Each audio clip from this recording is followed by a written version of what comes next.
મારું નામ કમલેશભાઈ જેઠાભાઈ પીલ છે. હું ઉજાગર ન્યૂઝના ઓનર છું. ઉજાગર મિરર ન્યૂઝપેપરનો ઓનર છું. ખરેખર મને આ માહિતી મળી છે તમારા કે ભાઈ આ યાગીનો મેં એક વિડીયો જોયો એટલે મેં વાયા મારું કામ છે કે મારે જાણવું, ખરેખર હકીકત જાણવી કે ખરેખર હકીકત શું છે. તો હું આપની પાસે ત્યાંથી ઉનાથી અહીં સુધી આવ્યો છે. આપ હું જણાવો શું માંગો છો? મારા દીકરા માટે માનસિક ત્રાસ પોલીસ વાળા દેશ ને ગામનો સરપંચ દેશ આ માટીમાં આડો પડ્યો તો એનો મારા દીકરા માટે અત્યાચાર કે અમને ધરાઈને ધાન નથી ખાવા દેતા, કે અમને ધરાઈને પાણી નથી પીવા દેતા. કાંઈ ને કાંઈ મારા દીકરા ગેમ રમ્યા કરે ને મારવાની પણ ધમકીઓ આપ્યા કરે છે. મારા દીકરાને કોણ મારવાની ધમકી? સરપંચ આપ્યા કરે છે ને પોલીસ આપ્યા કરે છે કે તું સાનો મુનો બેન કે તને પતાવી દેવું. હવે અમારે તો એક દીકરો બે દીકરા છે, ગરીબ માણસો છે, એક લૂલો પાકડો મારા આદમી છે. તો અમારે ક્યાં જવું? અમારે કોણ રાહ સાંભળે? અમારે કોણ રાહ સાંભળે? પોલીસ વાળા શા માટે મારવાનું કહે છે? પોલીસ વાળા એમ કે તું ઓલું કરેસ કે એને ડખા કરે, પણ મારો દીકરો ડખા કરતો નથી, પણ ડખા કરાવવામાં આવે છે.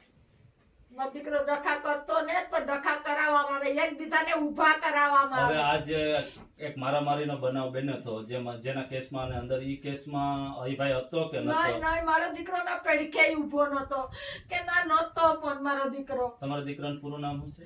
યાજ્ઞિક નરેન્દ્ર બાંભણિયા. યાજ્ઞિક થી વર્તાય પણ નરેન્દ્ર પૂરું નામ નરેન્દ્ર છે. નરેન્દ્રભાઈ ભીમાભાઈ નરેન્દ્રભાઈ ભીમાભાઈ બાંભણિયા. દાદા શું છે આ તમારા દીકરા ઉપર આ પોલીસ વાળાને એટલો બધી ત્રાસ શા માટે કરે? તમે એમ કહો છો કે પોલીસ વાળા ત્રાસ કરે છે, તો શા માટે ત્રાસ કરે છે? તમારે તો અહીંયા ખાવા ધાનય નથી એવું લાગે, પૂરું મકાનય નથી સારું રહેવા માટે થઈને.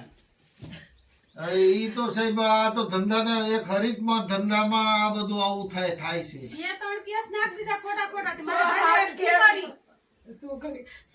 કેસ તો મારા દીકરાને એમને એમ કે મોરી સાહેબ ને મેં ખુદ કહ્યું હતું.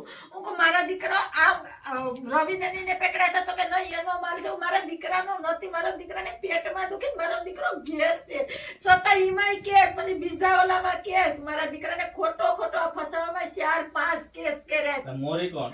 મોરી ડોળાહા વાળા એલસીબી વાળાના સાહેબ પ્રવીણ મોરી કે? હા ઈ હે પ્રવીણ મોરી. ખોટા કેસ ફસાવામાં બધું કરે ને. જગદીશભાઈ પણ આમાં સામેલ છે પકડવામાં મારા દીકરાને. હું લેવા ભાઈ મારા એક ગરીબનો બાળક છે, એક લૂલા પગલાનો બાળક છે. તમારા પતિને હાથ પણ હાથ નથી.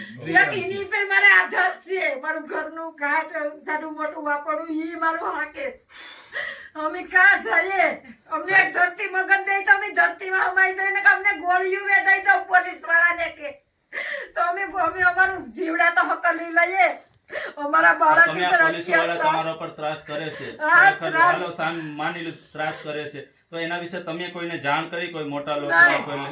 આગળ ગયા હતા કોઈ લોકો આવે ને ડાયા કાકા ને અમે કે ભાઈ જો મારો દીકરો ખોટી રીતનો આ ફસાયો તો ડાયા કાકા અરસિંગ તમે હું કહું તો કે ઈ બાઈ હાવ નકામની છે, ઈ બાઈ ની ના અમી નો આવીએ કે ઈ ગામનો સરપંચ. ઉના જે ધંધો ચાલે છે આ આખા તાલુકાને લઈ જાય, એના કારણ આવા છોકરાઓને કોબની અંદરથી હેરાનગતિ કરી અને ખોટા કેસ કરી અને ઘણા કોળી સમાજના લોકોના છોકરાને બદનામ કરે છે. આ નવા બંદર પોલીસને હું કહી દઉં છું, અહીંથી ખુલ્લી ચેલેન્જ કરું છું કે એસપી પાસે જવું પડે તો ભલે પડે, અમારા મુખ્યમંત્રીના દરવાજે જવું પડે તો ભલે પડે, પણ આવા ખોટા કેસોની અંદર છોકરાઓની ઉપર ખોટા કેસ કરી અને પોતે દારૂના ધંધા અને દારૂ ક્યાંથી પકડીને ક્યાંથી વેચીને કેટલી પોલીસ ખાતાની ગાડીઓ ક્યાં જાય છે બધી નરેશભાઈ જાદવને ખબર છે.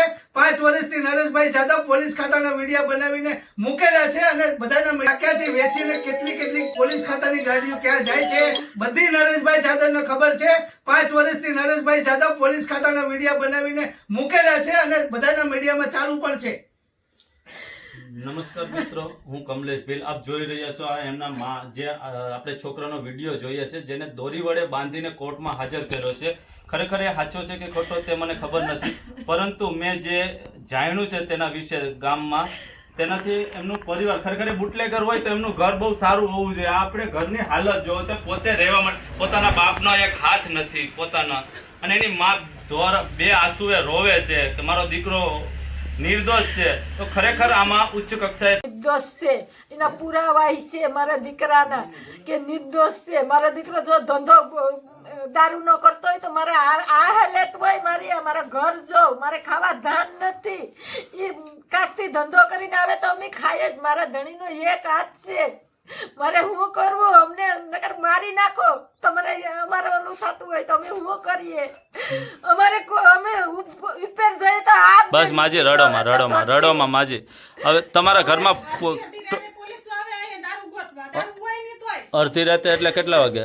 11-12 વાગે એમ આવે રાતે. દારૂ ગોતવા આવે, અમારી વિસ્તારમાં રહે, એમ માં દીકરી કોક દી એકલ્યું હોય. દારૂ અહીંયા ગોતવા આવે તો અમે એમ કહીએ કે તમે તારે જોઈ લો. પેલા નામ દો તમે, કોને કીધું છે? એટલે રાત્રે આવે? હા, નવા મદદની પોલીસ. એમાં સરપંચ ને બધાય આવે. ખરેખર માજી તમને ન્યાય મળશે અને ખરેખર તમે સાચા હશે તો હું તમારી સાથે છું. આશા છે મારો દીકરો નિર્દોષ છે. હવે અહીંયા કેટલા ગુના કરાવે, મારા દીકરા એ પર કેટલા ગેમ રમીશ. મારા દીકરા એ પર આ સરપંચ થી માંડીને બધા માટીમાં આડો પેડો થયાની મારા દીકરા એ પર આ ગેમ રમેશ. મારા દીકરાને મારવાનું આ બધી કાવેતરા છે.